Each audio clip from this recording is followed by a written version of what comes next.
This is part 5 of this series, Strawmen and Those Who Build Them, The Gift of Faith. Again, this is part 5, and we're just challenging the accusations that are sometimes made toward us who believe that God is just sovereign over salvation, that He's declared to us in Scripture that we don't have ability to come to Him because of our nature and our natural inclination to evil. And as we have seen, we cannot obey the law. We cannot obey the commands to seek Him. It's so abundantly clear in Scripture. We cannot obey the command to call upon Him, to receive Him, to believe on Him. So then the question must be asked, who will believe? Who will believe? And there's an interesting phrase that we see in the Gospel of John, and that phrase is, as many as. And it is no more obvious than in what we call the great high priestly prayer of John chapter 17. Those who have been given by the Father to the Son, who will believe? Those who have been given by the Father to the Son. John 17. Jesus spoke these words and lifted up his eyes to heaven and said, Father, the hour has come. Glorify your Son, that your Son also may glorify you. Even as you have given him authority over all flesh, now watch, so that he should give eternal life to all you have given him. That's a guarantee, and it's in the prayer, the high priestly prayer. He's fulfilling this high priestly function to give all those eternal life who have been given to him by the Father. This is life eternal, that they might know you, the only true God, and Jesus Christ, whom you have sent. I have glorified you on the earth. I have finished the work which you have given me to do. And now, Father, glorify me with yourself with the glory which I had with you before the world was. I have revealed your name. This is not I tried. This is I have revealed your name to the men whom you gave me out of the world. He didn't give him every person without restriction, without exclusion.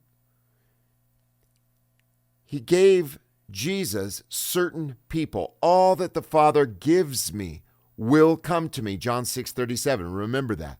All that the Father gives me will come to me. That's the guarantee.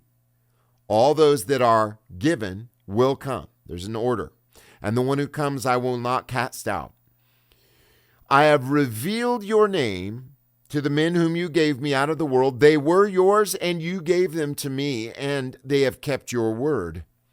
Now they have known that all things, whatever you have given me, are from you, for I have given to them the words which you gave me. To whom? The ones which you gave me. In verse 5 and 6, I have revealed your name to the men whom you gave to me. So he says, they were yours, you gave them to me, they have kept your word. Now they have known that all things, whatever you have given me, are from you, for I have given to them the words which you gave me, and they have received them and have known surely that I came out from you. And they have believed that you sent me. I pray for them.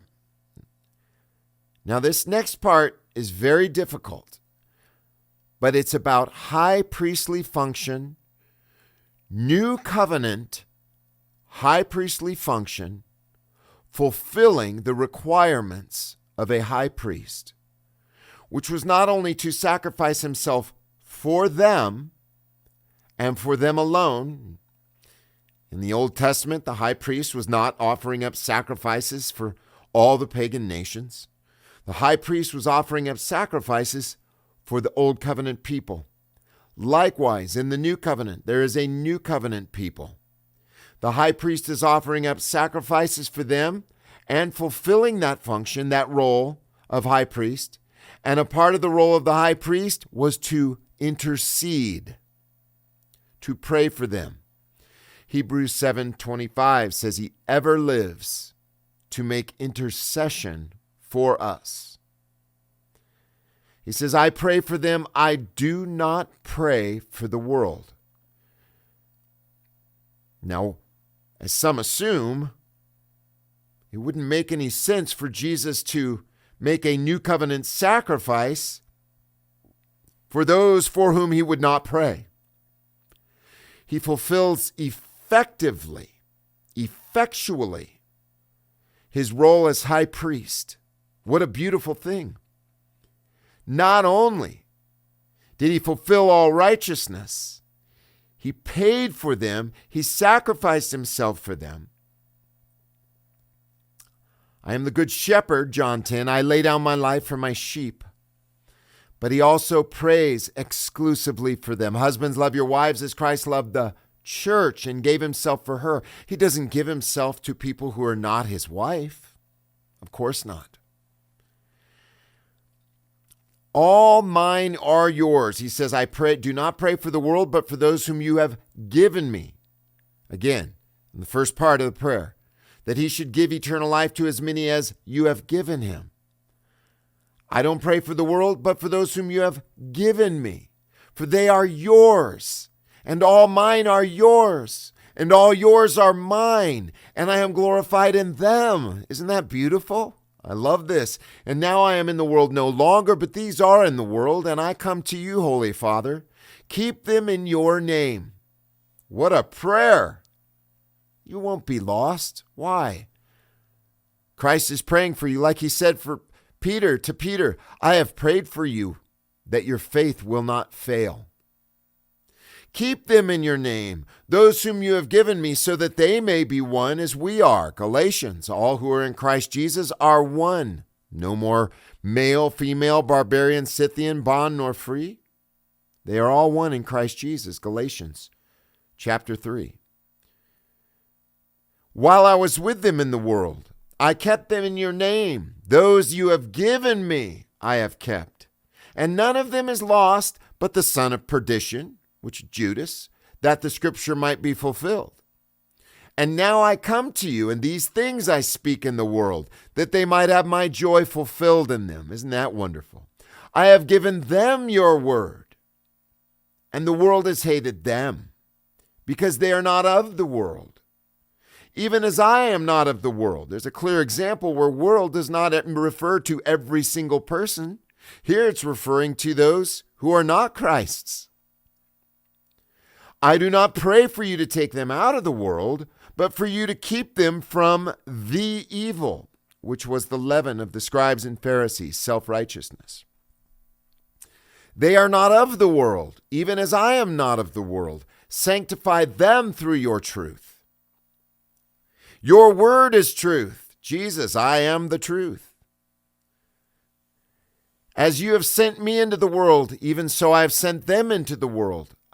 I set apart, I sanctify myself for their sakes, so they also might be sanctified in truth. I do not pray for these alone. For whom does he pray? For those who also shall believe on me through their word. Welcome to the crowd.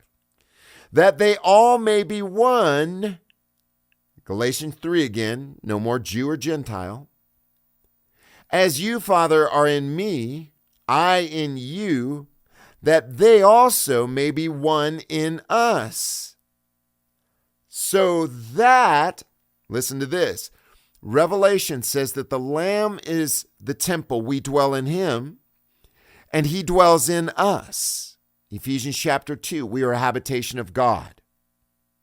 So the Lamb is the temple, we dwell in him. So many people think that, well, that's the new heaven and new earth. That has to be after the whole world is destroyed and there's this physical planet. Look what he says. That they may be one in us, so that the world may believe that you have sent me. How do they know? They will know you are my disciples by your love.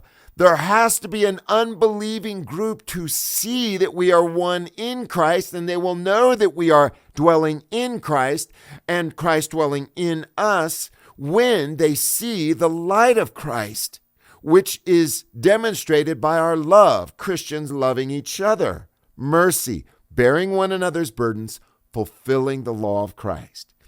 I have given them the glory which you have given me, that they may be one. We are glorified. Otherwise, we cannot be one. Who? As many as the people for whom Christ prays, the people for whom Christ offers himself as an effectual sacrifice. I in them, you in me, that they may be perfect in one, complete in him. You are complete in him. And that the world may know that you have sent me and have loved them as you have loved me. There it is. It's all rooted in love. That all those who are the fathers will see the fathers loving one another. And those who see that, who are the fathers for whom Christ prays and for whom Christ offered himself as a sacrifice, they may see that and be drawn into this kingdom. Father, I desire that those whom you have given me, that they may be with me where I am. Emmanuel, we are now with him where he is. That they may behold my glory which you have given me. We are glorified. We are beholding his glory. We have his glory. For you have loved me before the foundation of the world. O righteous Father, indeed, the world has not known you, but I have known you. And these have known that you have sent me. And I made known to them your name. He revealed it. Jesus said, flesh and blood has not revealed this to you, but my Father in heaven, Peter. I made known to them. Who? Those for whom Christ prays, as many as you have given him, Jesus prays, and will make it known, so that the love, listen, this is all about the love of God, so that the love with which you have loved me may be in them, and I in them. Whew, what a text. What a powerful text. Whether it's your favorite or not, or one of your favorites, well, at least you know why I consider it one of mine. It's so personal. It's so rooted in the love of God. This isn't dry, dead Calvinism. This is the love of the Father to the church, his people, those whom he intended to save. You shall call his name Jesus. Yeshua saves. Yeshua. Jehovah is our salvation. Yahweh saves. For he shall save his people from their sins, as many as. Don't look at this as some stark and cold and dreary Calvinist doctrine. Calvin ain't got nothing on Jesus. Nothing. This is about the love of Jesus for his covenant people. For the Son of Man did not come to be served, but to serve and give his life a ransom for many. This is the new covenant in my blood, which is shed for many, for the remission of sins. It had a purpose, intent. It wasn't accidentally spilled or arbitrarily, just haphazardly spilled. It was spilled with intention for his church. As many as were ordained to eternal life believed. Amen. Well, may God bless you as you consider these wonderful truths. And join us for episode 6 in this series, Strawmen and Those Who Build Them, the Gift of Faith. Please subscribe to our YouTube channel, NCMI Live. Please subscribe and also support us financially, please, at www.patreon.com/NCMI Live. God bless you.